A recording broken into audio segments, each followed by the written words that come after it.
رسول اللہ صلی اللہ علیہ وسلم جب مدینہ تشریف لائے تو پہلے اپنی نانہال اترے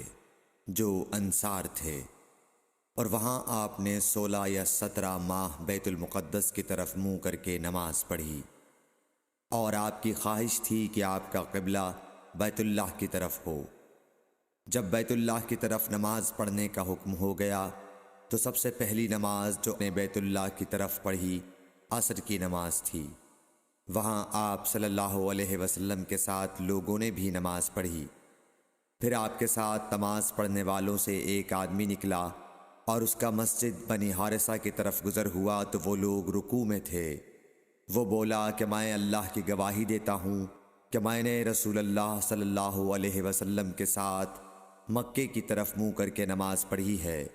یہ سن کر وہ لوگ اسی حال میں بیت اللہ کی طرف گھوم گئے، اور جب رسول اللہ صلی اللہ علیہ وسلم بیت المقدس کی طرف منہ کر کے نماز پڑھا کرتے تھے، یہودی اور عیسائی خوش ہوتے تھے، مگر جب آپ نے بیت اللہ کی طرف منہ پھیر لیا تو انہیں یہ امر ناگوار ہوا۔ زہیر ایک راوی کہتے ہیں کہ ہم سے ابو اسحاق نے برا سے یہ حدیث بھی نقل کی ہے کہ قبلہ کی تبدیلی سے پہلے کچھ مسلمان انتقال کر چکے تھے،